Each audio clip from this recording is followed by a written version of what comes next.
Une des autres leçons pour l'Afrique, je pense, c'est l'Iran. Dans la façon dont il est organisé, dans la façon dont ses populations sont formées, dans sa résilience. Je pense qu'il est important que nos États et les chefs, les leaders de nos États s'assoient et cogitent, analysent ce qui s'est passé. Nous, on a pris des constitutions que les Blancs nous ont écrits. Et puis on les applique et on les sanctifie chez nous. Chaque fois que quelqu'un vient bouger la Constitution par un coup d'État, les gens se mettent à hurler. Mais en réalité, quand vous regardez l'Iran, la formation avec les gardiens de la révolution, les leaders religieux, l'exécutif, fait que on les bombarde, on tue leurs gens, mais là, ça continue comme s'il n'y avait rien eu. Écoutons cette sortie de Nathalie Yamb. Elle a fait une sortie remarquable que nous allons analyser ensemble au fur et à mesure qu'elle parle. On va essayer d'interpréter. C'est une vidéo très intéressante qu'il faut suivre jusqu'à la fin. C'est parti. Une des autres leçons pour l'Afrique, je pense, c'est l'Iran. Dans la façon dont il est organisé, dans la façon dont ses populations sont formées, dans sa résilience. Je pense qu'il est important que nos États et les chefs, les leaders de nos États s'assoient et cogitent, analysent ce qui s'est passé. Nous, on a pris des constitutions que les Blancs nous ont écrits. Et puis on les applique et on les sanctifie chez nous. Chaque fois que quelqu'un vient bouger la Constitution par un coup d'État, les gens se mettent à hurler. Mais en réalité, quand vous regardez l'Iran, la formation avec les gardiens de la révolution, les leaders religieux, l'exécutif, fait que on les bombarde, on tue leurs gens, mais là, ça continue comme s'il n'y avait rien eu. C'est ça. Parce que c'est formaté de sorte à ce que tu touches une personne, tu en touches 100, tu en touches 200, mais l'édifice reste solide. L'édifice reste là. Et nous, il faut qu'on apprenne de ça, qu'on étudie ça, qu'on voit ce qu'on peut prendre là-dedans, ce qu'on doit laisser.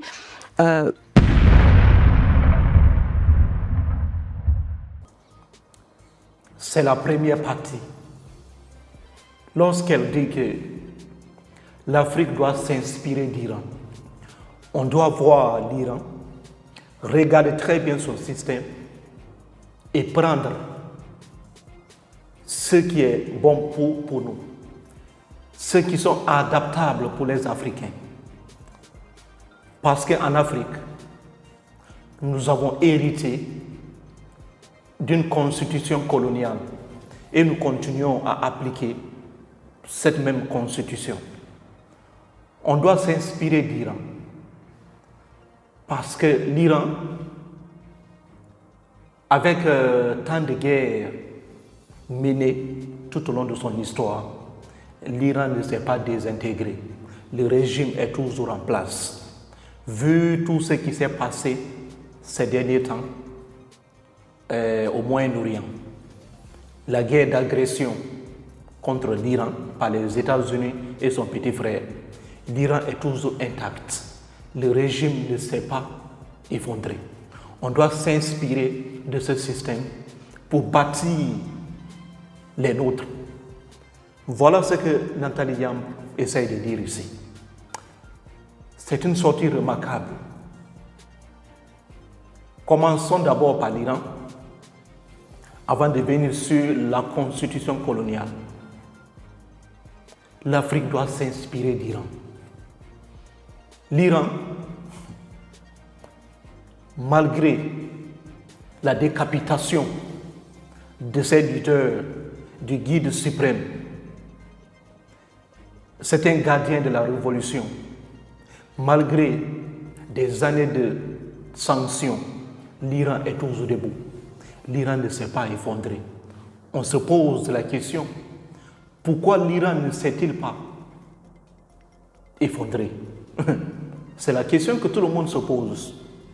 Pour comprendre cela, Il faut bien comprendre d'abord l'histoire de ce pays, parce que l'histoire d'Iran est fascinante. Le régime iranien ne s'est pas effondré pour plusieurs raisons. Premièrement d'abord, l'Iran a trop investi dans l'éducation de sa population, a formé sa population, a changé l'idéologie de sa population. Lorsqu'un peuple est éduqué, lorsqu'un peuple connaît très bien ses valeurs endogènes, cela devient très difficile à les convaincre. Voilà la réalité. L'Iran, sa force, je peux dire, ça vient aussi de sa religion, parce que la religion islamique d'Iran a forgé sa population, a forgé la population iranienne. Pour les Iraniens, mourir pour eux, c'est une victoire. Nous mourons à mentir. Les Iraniens sont prêts à mourir pour leur pays. Pourquoi? Parce que les Iraniens ont reçu une éducation ancrée sur des valeurs endogènes. La population a été formée pour ça. Les Iraniens sont prêts à aller à se battre, peu importe la situation. De deux, l'Iran a fait la guerre avec l'Irak pendant 8 ans. Les Iraniens sont habitués à faire des guerres longues. Et la population n'est pas sortie pour manifester. La population est restée derrière ses leaders. Le régime iranien n'est pas fondé sur une seule personne. Le régime iranien est tellement partagé que chaque groupe s'entraide mutuellement. Le guide suprême, le parlement, les chefs religieux, il y a les gardiens de la révolution, il y a l'armée aussi iranienne. Donc il y a plusieurs groupes à l'interne, ce qui fait que c'est extrêmement difficile de réussir à décapiter ce régime. Connaissant maintenant le continent africain, nous voyons clairement qu'il y a un décalage total. Et l'Afrique doit s'inspirer de ce système iranien. On n'a pas dit de prendre tout, mais de prendre ceux qui sont bons pour nous, ceux qui sont adaptés à la réalité africaine. C'est de ça qu'il s'agit. Parce qu'aujourd'hui, l'Iran, malgré des années de sanctions, l'Iran a su fabriquer des drones, a su fabriquer des missiles pour faire face à n'importe quelle situation. Donc l'Afrique doit s'inspirer de ça. Parce qu'en Afrique, dès qu'un leader tombe, c'est tout le système qui s'effondre. Voilà la réalité d'aujourd'hui. Dès qu'on fait un coup d'État, c'est fini. C'est tout le système qui s'effondre. Parfois même, c'est le peuple qui sort content. Donc c'est ça il faut résoudre. Voilà le vrai problème à résoudre aujourd'hui en Afrique. Unifier les peuples. Nous devons avoir une même idéologie, une même idée pour faire face à n'importe quelle situation. Parce qu'en Afrique, le pouvoir est toujours géré par un seul clan, par une seule personne. Dès que la tête tombe, c'est fini. Dès qu'il y a coup d'État, tout s'effondre. Donc, on doit résoudre ce problème. C'est de ça qu'il s'agit. On va continuer. Parce qu'aujourd'hui, en Afrique, dès que on n'a même pas besoin de tuer un dirigeant. Il suffit qu'un clampin se soulève pour aller à la télévision nationale avec un casque de travers sur la tête et qu'il aille dire qu'il a fait un coup d'État. Et subitement, tout le monde se dit, il y a eu coup d'État. Il n'y a pas un coup de feu qui a été tiré, il n'y a rien, mais tout le monde s'arrête, il y a eu coup d'État, on met les mains sur la tête, on se roule par terre ou on est content. Non, c'est pas comme ça. Normalement, quand un État est bien construit, et l'Iran est une inspiration pour moi, il faut qu'on étudie les pays comme l'Iran, les pays comme le Vietnam, ces pays qui ont réussi à résister ou même à battre ces puissances impérialistes qui ne rêvent que de revenir chez nous pour nous conquérir. D'ailleurs, ce n'est même plus un plan caché, c'est assumé, c'est revendiqué. L'Afrique doit s'inspirer de ces pays. L'Afrique doit s'inspirer des pays comme l'Iran, des pays comme le Vietnam. Oui, ce sont des pays qui se sont battus contre les impérialistes, contre les Américains, contre les Français. Le Vietnam s'est battu pendant plusieurs années contre les Américains, mais aussi contre les Français. Ils ont réussi à chasser l'armée française, à chasser l'armée américaine. Pourquoi? Pas parce que ces pays-là sont forts militairement, non, parce qu'il y a la volonté de se battre. Et lorsqu'un peuple est décidé, la solitude d'un peuple qui résiste, c'est-à-dire le peuple est derrière eux, est derrière leur propre leader. Aucune autre nation ne peut réussir à les battre parce qu'il y a une solidarité. Les Vietnamiens se sont battus pendant plusieurs années. Ils ont réussi à causer énormément de pertes du côté américain. Et les Américains étaient obligés de fuir le Vietnam. Les Français aussi pareil. Donc on doit s'inspirer, on doit regarder l'histoire de ces pays pour pouvoir avancer. Regarder l'histoire de ces pays. Qu'est-ce qui a marché? On tire ce qui nous intéresse. On tire ce qu'on a besoin de leur succès pour construire l'Afrique. Parce qu'aujourd'hui, si on ne fait pas ça, nos ressources seront toujours partagées. Les impérialistes viendront toujours nous coloniser. C'est la réalité.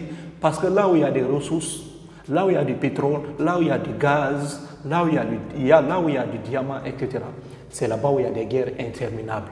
Donc l'Afrique doit s'inspirer de ces pays qui se sont battus depuis des années pour réussir l'impossible. C'est ça la réalité. Les plans sécessionnistes, comme avec le Soudan, c'est vraiment le projet américain. Oui, absolument. Ils ont tout mobilisé. Ils mobilisent leur soft power, ils mobilisent leur armée, les pressions politiques, les artistes. Vous avez subitement des gens qui vont vous parler du Soudan. Ils sont même pas capables de le placer sur la carte, mais c'est eux qui vont défendre les Soudanais. Et la fragmentation du continent africain, comme la fragmentation d'ailleurs du continent asiatique, l'hégémon américain ne voit sa survie que dans le fait qu'il demeure le seul grand ensemble qui va dominer tous les autres. Et donc pour cela, il est obligé de fragmenter tous ceux qui sont déjà des grands ensembles. D'ailleurs, c'est pour ça que le Canada a raison de s'inquiéter, parce que quand on voit la taille du Canada à côté, on comprend pourquoi Donald Trump a décidé d'intégrer le Canada en 51e État. Il n'y a aucun des alliés ou des partenaires historiques des États-Unis qui n'est à l'abri de la volonté de fragmentation et d'affaiblissement du reste du monde. Ce que les États-Unis veulent, le souhait des États-Unis, c'est de rester toujours au top, de rester le seul grand ensemble du monde, de rester la seule superpuissance militaire économique du monde, dominer sur les autres. C'est ça la réalité d'aujourd'hui. Lorsque les États-Unis ont décidé ouvertement d'annexer le Canada pour devenir le 51e État des États-Unis d'Amérique, le Canada a refusé. Et si l'Amérique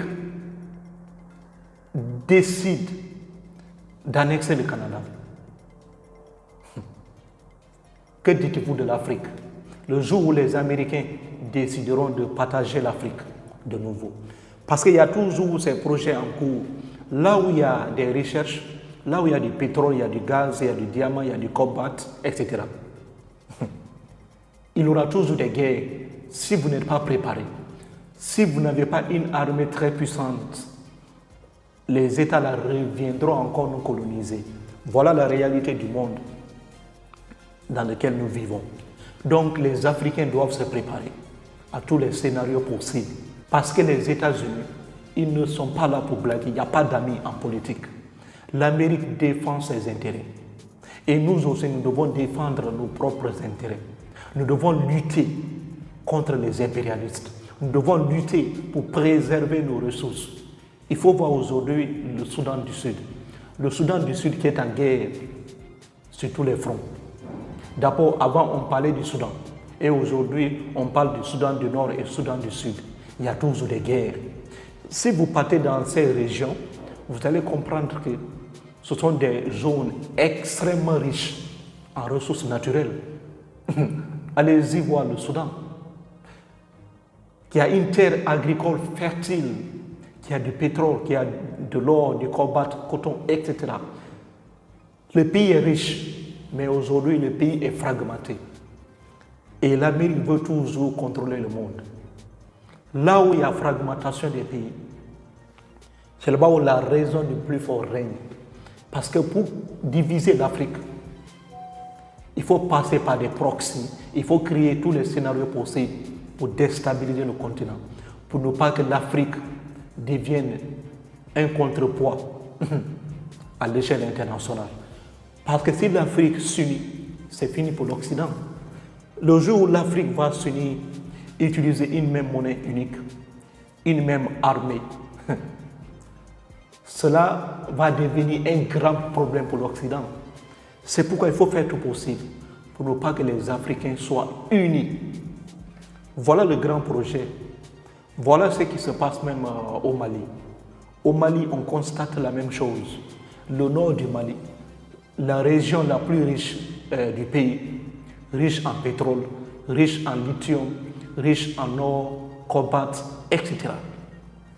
Et aujourd'hui, c'est cette même région qui réclame son indépendance et supportée par les impérialistes. Voilà la réalité du monde dans lequel nous vivons. Il faut juste comprendre la réalité des choses. Tant que vous n'avez pas compris ça, on ne pourra jamais évoluer en Afrique. Là où il y a des guerres, posez-vous la question, qui profite vraiment de cette guerre? Essayez de comprendre. Quels sont les profiteurs de la guerre au Mali, au Soudan, et même partout au Moyen-Orient, etc. Vous allez comprendre la réalité des choses. C'est ça la vie. Donc on doit se battre, corps et âme, pour avoir une armée très puissante, pour s'inspirer aussi des autres.